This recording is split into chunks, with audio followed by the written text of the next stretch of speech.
serious felonies who are not allowed out. There are those that are just too poor to bond out.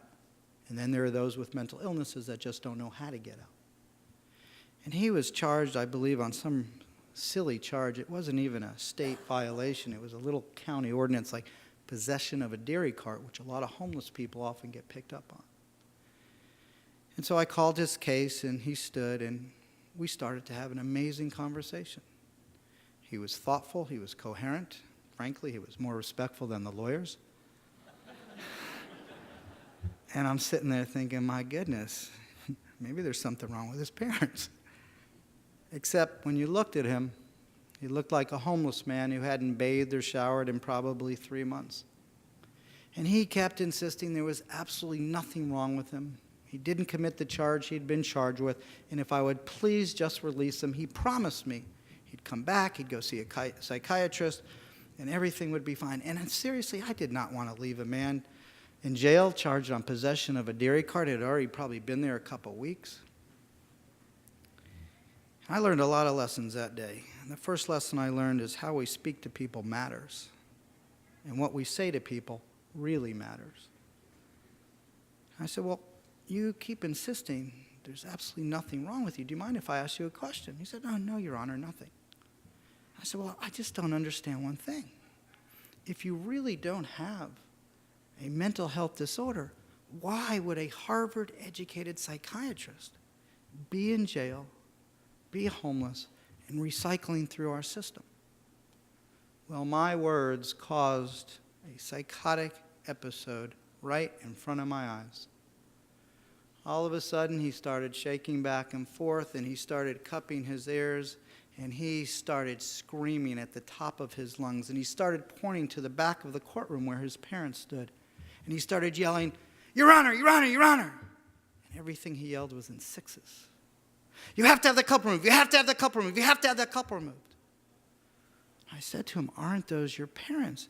No. My real parents died. Holocaust. And they're from the CIA. And they came to kill me. And the only thing you could hear at that moment was his poor mother crying. Now, at the time in Florida, judges had absolutely no training on how to identify people with mental illnesses or what to even do with them. This is what I was told. If someone acts bizarre or strange in the courtroom, order a psychological evaluation. God's honest truth, I had no idea what I was even supposed to do with it when it came back. Well, I ordered a psychological evaluation. A couple weeks went by. I spent some good taxpayer money. First evaluation came back. It said not only was he incompetent to stand trial, but he met criteria for involuntary hospitalization. I'm thinking, this is great. I'm going to fulfill the promise. I'm going to get him help. We're going to live happily ever after. At the time in Florida, I needed 3 evaluations to get the lawyers to agree or stipulate. I ordered 2 more. He's now in jail, 6-8 weeks on possession of a dairy cart on those floors, getting sicker. All 3 evaluations came back. He is incompetent to stand trial, and he meets criteria under Florida's law for involuntary hospitalization. And I'm thinking, oh, this is amazing. The parents are going to love me. This is great. I'm going to get this guy help. We're going to get him out of here. I hand the evaluations to the lawyers. They immediately stipulate. I begin to order him into involuntary hospitalization, and I look down and I notice that the assistant public defender has a little grin on her face. I will tell you, as a former assistant public defender, the grin is a really bad sign. And she then uttered those words that only the lawyers in the room will probably appreciate. She said, Your Honor, in all due respect, trust me, it has nothing to do with respect when they say that to the judge. It's kind of code, you're an idiot and you don't know what you're doing. And you can't do that. And she whips out this Florida Supreme Court opinion, which, of course, because I had absolutely no training, had never seen, said that county court judges, of which I am, have absolutely no authority or jurisdiction to involuntarily hospitalize anybody. And that my only option was to release him back to the street, put him on a conditional release, which is a joke, and tell him to go see a psychiatrist, exactly what he told me 8 weeks earlier I needed to do with him. Well, we don't become judges, we don't become police officers, we don't become policymakers to be part of that kind of problem. Not only was I unable to fulfill the promise I made to his parents, because as a sworn officer of the law, I have to follow the law, I released a floridly psychotic man right back into the streets of Miami. I put him at risk, I put the community at risk, I put my law enforcement officers at risk, but I did my job. And I will tell you, I was pretty upset. I went back to my chambers, I made some calls, and I learned 3 very, very valuable lessons that morning. The first lesson I learned is that Miami-Dade County truly does have a serious mental health crisis. As it turns out, we have the largest percentage of people with mental illnesses of any urban area in the United States. 9.1% of my general population, that's 192,000 adults, and 55,000 children live and suffer with a very serious mental illness in my community every single day. And while you may be 50th per capita in mental health funding, we are 49th. Which meant only about 1% of the people that needed services in my community were receiving services, which meant that my jail had become the largest psychiatric facility in the state of Florida. 35% of the defendants, inmates in our jail, were on antipsychotic medication, and believe it or not, we were spending $400,000 a day. That's $150 million a year to warehouse people in that hellhole that you saw on the video. And until recently, 3.5 of our 9 floors were mental health floors, and because treatment is not conducive in those facilities, people in my jail and your jails with mental illnesses generally stay 4 to 8 times longer than someone without a mental illness for the exact same charge at almost 7 times the cost. And because we had done a lousy job up to that point training our law enforcement and CIT and how to deal with people with mental illnesses, we've had more than 25 people in my community with serious mental illnesses die during an encounter with the police because the police had not been trained. That was my first lesson. The second lesson I learned that morning was this was not just a local problem, but as it turned out, it is a state and national one as well. Former Surgeon General David Satcher once called mental illness the silent epidemic of our time. I will tell you, if you work in the criminal justice system, there is absolutely nothing silent about the epidemic. We see their cries and their screams every single day. And the third lesson, the more difficult lesson, is that our community mental health system, our crisis system, and our laws are antiquated, fragmented, do not reflect modern research and science and medical practices, and need great, great reform.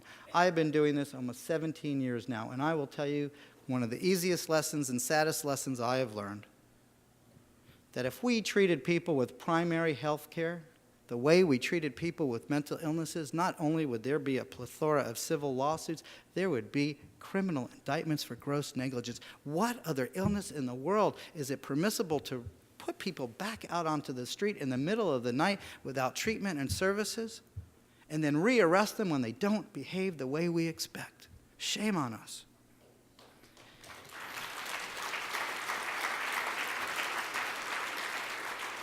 If you'd indulge me for one moment, I want to read from an article on mental health that I recently reviewed because I think it's incredibly telling. The past few years have seen an increasing amount of interest manifested in mental health and psychiatry. The existing legal procedures treats people with mental illnesses as criminals instead of people who are ill. Police officers should be replaced by trained representatives of hospitals to effect the transfers of patients from homes to hospitals. All laws concerning mental health should be integrated to eliminate inefficiency and duplication. In the past, psychiatry has suffered because of isolation from general medicine.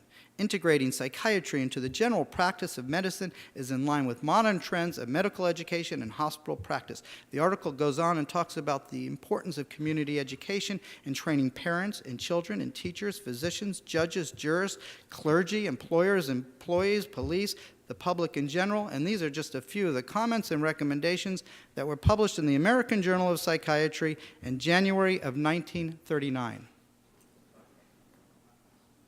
It is so sad that when it comes to developing and funding appropriate mental health systems, frankly, we have lost ground. When our country was first founded, we didn't know what to do with people with mental illnesses. And so we literally dropped them off at the local jail. And it remained this way until the early 1800s, when a wonderful human being, Dorothea Dix, was visiting this jail in the mid of winter in Boston, and she came across these 14 men who were literally freezing to death. They were segregated from the rest of the inmates, and they had no heat, they had no blankets, they had barely any clothes, and they were freezing to death. So she went to see the jailer, and she said, "Excuse me, who are these men, and why are you allowing them to freeze to death?" And he ironically says to her, "Look, lady, they're just a bunch of lunatics," because that's how they spoke about people with mental illnesses back then. "They didn't commit any crimes," he says, which I find so ironic. "So I don't have any money to treat them. What do you want me to do?"